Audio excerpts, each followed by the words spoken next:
Assalamu alaikum wa rahmatullahi wa barakatuh. On a un problème à la mosquée. Voilà. Donc souvent, il y a des gens qui ne savent pas, hein. Donc en gros, ici vous avez l'imam. La soutra déjà c'est quoi? La soutra c'est un objet ou un mur ou un obstacle que vous allez mettre devant vous ou que vous allez vous mettre devant. Donc généralement un mur de la mosquée, un pilier, etc. Car le prophète alayhi salam a dit quand vous priez, mettez la soutra et rapprochez-vous de la soutra. Car la soutra c'est un obstacle contre les personnes qui vont passer devant nous. Il faut savoir qu'une femme, les chiens, etc., qui passent devant une personne qui n'a pas de soutra, la prière est annulée. Donc ici, l'imam a sa soutra. Okay, l'imam il est là, il a une soutra. Il doit s'en rapprocher, donc généralement ils sont près de la soutra. C'est-à-dire, personne ne s'est passé devant l'imam. Personne ne va passer devant l'imam. C'est lui le plus éloigné. Personne ne passe. Ok? Et donc, il faut savoir que dans la prière en groupe, as-soutra, donc ceci, qu'on place devant nous à la mosquée ou un pilier, elle est ici. Elle est chez l'imam. D'accord? Elle est chez l'imam. Donc, je donne un exemple. Cette personne, elle va quitter la prière parce qu'elle a perdu ses ablutions. Et ici, on va dire qu'il y a un mur, c'est fermé. Donc, elle est obligée de passer par ici. Donc, cette personne va passer par ici. Cette personne qui ne sait pas, elle va faire quoi? Elle va mettre sa main pour ne pas le laisser passer. Car il suit le hadith qui dit si quelqu'un passe devant vous, mettez votre main, combattez-le, c'est un démon. D'accord? Sauf que cette personne-là ne sait pas que la soutra, en prière en groupe, c'est l'imam. Donc, il peut passer devant. Et ça, on retrouve dans les prières, dans toutes les prières, et la plupart du temps, pendant le ramadan, au tarawih, le vendredi. Donc, tout le monde a le droit de passer devant tout le monde. Ça, c'est clair, ça, c'est un cas de figure. D'accord? Par contre, ici, on a un deuxième cas de figure. Ça, c'est l'entrée de la mosquée. Il y a un frère ici qui prie. Oui, et il a mis une soutra.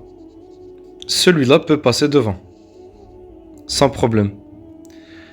Celui-là, il a une soutra. Si jamais lui va passer devant lui, parce qu'on va dire qu'il a 2 mètres du mur, lui, ce qu'il doit faire, c'est qu'il va avancer le plus proche de la soutra. Car le prophète sallallahu alayhi wa sallam, il a dit rapprochez-vous de la soutra, justement, pour que les gens ne passent pas. Donc, quand vous mettez une soutra, rapprochez-vous aussi. Le cas de figure ici, où on ne peut pas, ça va être lui n'a pas mis de soutra. Lui n'a pas le droit de passer devant lui ici. S'il passe devant lui, lui doit faire quoi? Il doit le mettre sa main, il ne doit pas le laisser passer. Voilà. Car il y a un hadith qui dit celui qui passe, ne repoussez-le, et s'il continue, combattez-le car c'est un démon. Voilà, donc il faut mettre la main et il va comprendre, il va faire quoi? Il va passer derrière. Et pour éviter ce genre de problème, il faut que les gens s'habituent à aller devant, prier devant et aligner les rangs. Voilà.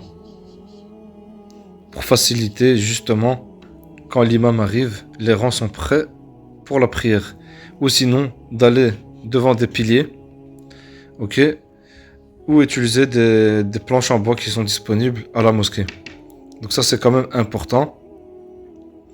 Et il ne faut pas se mettre au milieu de la mosquée et laisser les gens passer, c'est vraiment n'importe quoi.